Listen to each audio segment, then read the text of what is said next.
So here's the deal. In my previous video, someone so kindly left a comment on one of my videos where he said that my forehand was wrong.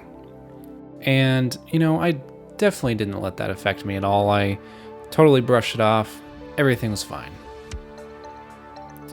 Not really. I actually went into an existential crisis, questioned everything about my forehand, and made some changes. But I learned a lot along the way, and ultimately my forehand became better because of it. I went from being very stiff in my preparation in the start of my swing motion to a more coiled approach, where my elbow was bent from the beginning, which allowed me to hit with more power and spin. So after all that, I thought I was in the clear. I'm like, hey, my forehand's great now. I don't have to worry about anything.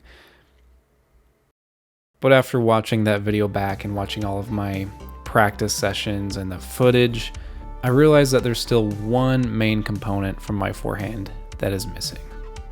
And that is wrist lag. And that, my friends, is the topic for today's video. So let's dive in. Before we go any further, I need to answer the question, what is wrist lag? Because there might be some of you who don't know what that is. So let me explain that really quickly. Basically, wrist lag is what happens when you go from your preparation phase in your forehand, having a relaxed wrist throughout that whole motion, and then as you start to swing towards the ball, that's when your wrist extends, the forward momentum of you twisting your body and uncoiling and swinging your arm towards the ball, your racket lags behind you, which helps to create a whipping effect on the ball. The main benefit of hitting with wrist lag is you're able to add a lot more topspin and power. So that's why the majority of all ATP pros hit that way. So that's a pretty quick rundown of what wrist lag is, and talking about it is one thing though, and actually implementing it into your form and your forehand if you haven't hit that way before, that's a whole other story. So where do I begin? The first thing that I had to do was to teach myself how to hit with a loose wrist.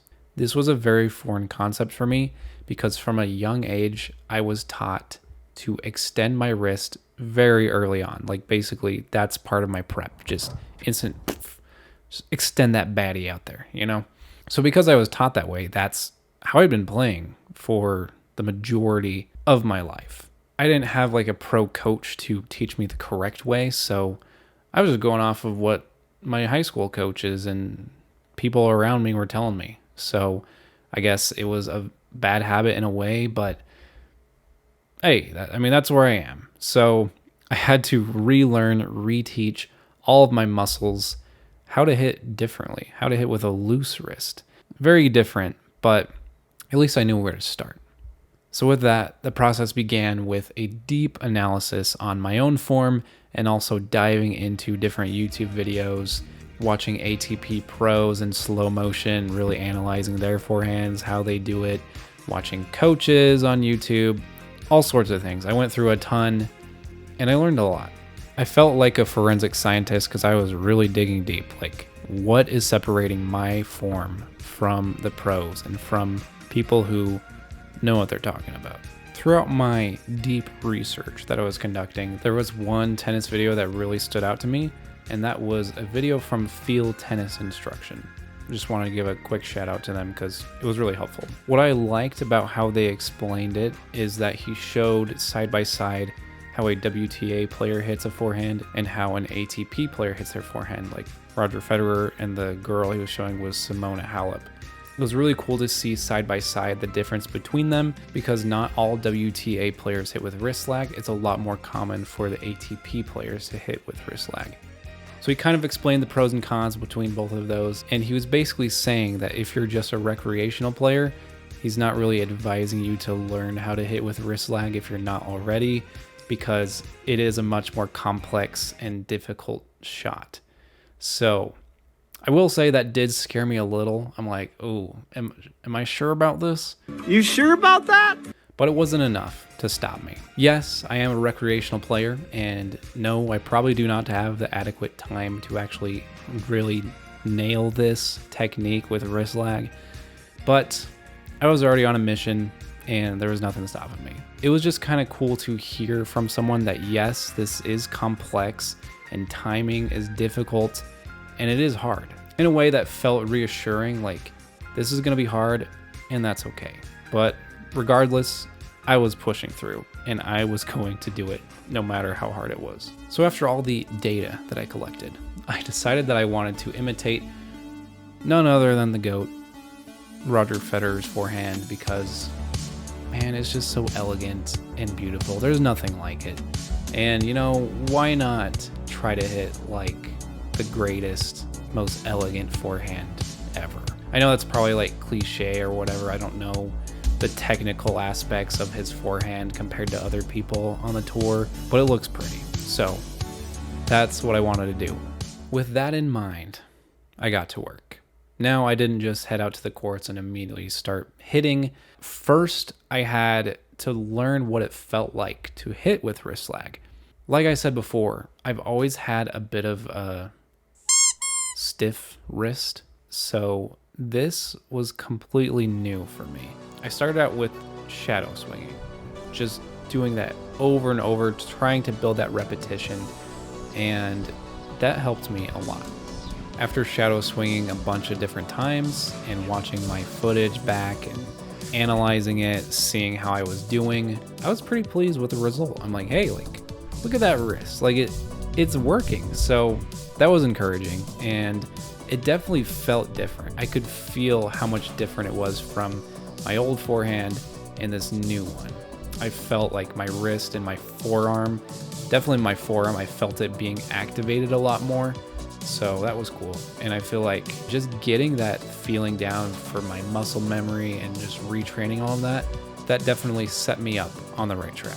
So after analyzing my form and watching my shadow swinging sessions over and over, I felt pretty confident. I'm like, hey, you know, I don't know if it's perfect, but at this point I felt ready to take it to the courts. So that's what I did. And let me just say this, it was hard.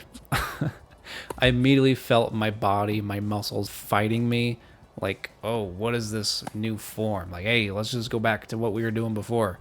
That's kind of how I felt during my whole first session of practice on the courts hitting with wrist lag. It just felt like I was constantly fighting my old form from creeping in there. But in the end, I did feel like I was making progress because the next day, my forearm was really sore. That was the number one sign that I was on the right track. So that was cool. And that gave me a lot of motivation to continue to go and keep playing. So I kept hitting the courts as often as I could.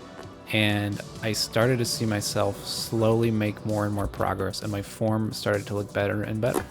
When you're trying to retrain your body to do something that is comfortable, it's going to take time. So I knew that. I knew that things would feel weird and I wouldn't be able to get it the first time. So I was okay with just going out, practicing, really putting in the effort to learn how to hit with wrist lag with live balls in a real tennis setting. So yeah, things were getting better and better. So after practicing quite a few times, let's talk about the results and where I'm at today.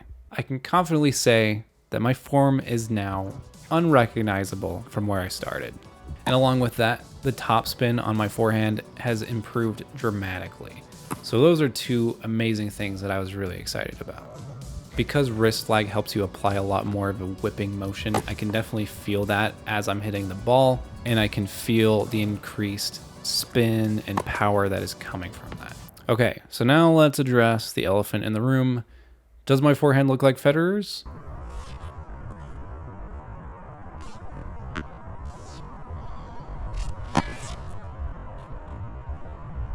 No, but there are some similarities, so let's take a closer look. And yes, I do look a little different because I'm filming this from the future, where I didn't have enough time to break this down when I was initially recording this, so here I am now. So let's dive in. All right, first similarity is that we both have a closed stance. And after that, things start to be quite different. So let's keep watching. First, we'll take a look at Federer's backswing. and see how that compares to me. So there's two things that I could immediately notice that are different from my backswing is that his arm is very low and his racket is low. This will allow him to have an upward trajectory when he hits the ball, which will apply a lot more spin and power. So that's very beneficial. And the other point that I wanted to make with this is that his arm angle is directly in line with his chest. Now from this angle, it does look like it is just straight down, but I've looked at other angles and yes, it is in line with his chest. And this is important because it will allow him to have a full swing and gain a lot more momentum when he actually makes contact with the ball, which will lead to more power on his shots. So yeah, obviously his form is very good and it's definitely setting him up for success to hit a great shot every time. All right, moving on to me. My racket is more up. I definitely don't bring it down as low as Federer has his. This could be impacting my ability to hit with more topspin because I'm not going from low to high as much. So that's definitely something that I can tweak and work on. And the other thing is that my arm is not in line with my chest. It's more so to the side a little bit and behind me. So that's why it looks like I'm off to the side because it is. So this is robbing me of some power there because if I put it directly in line with my chest, once I start my swing motion, that's where I can get a lot more momentum and inertia, I would say, as I'm swinging my arm towards the ball. But since I already have my arm off a little bit to the side, I'm cutting myself short, so I don't have as much of a track or room to really swing my arm the entire way. All right, so those are the main differences between my swing and Federer's, but the way we hit the ball starts to look a little bit similar here. So you can see the wrist lag on both. You can see my wrist and his wrist cock back, and our swing motion is relatively the same, except I go up a little bit higher where I go over my shoulder and Federer swings more across his chest. So what does this mean? Well, typically a steeper swing path like me finishing up over my shoulder will generate more spin on the ball. On the other hand, while Federer finished across his chest, he would generate more power because it's a bit more of a flatter swing path. Swing paths can change depending on the situation, so this analysis is just for these particular forehands that we're watching. But yeah, that's it. So that's my breakdown. There's some differences there, and I learned a lot about myself and my swing from watching this and comparing it to other pros, so I already have some things that I want to work on, which is great. And with that, back to me in the studio. And at this point, as I was making this video and going over all my footage again, I realized that I probably won't ever be able to completely imitate Roger Federer's form because I'm not him. And I hit differently, and my arm and my shoulder and my elbow, everything works a little bit differently. And that's okay. The main thing was that I was trying to take the best practices and just learn what wrist lag was and how I can apply it to my form. And I'm okay with it not being exactly identical to his because everyone's form is unique. So overall, do I think my forehand is now perfect? Absolutely not.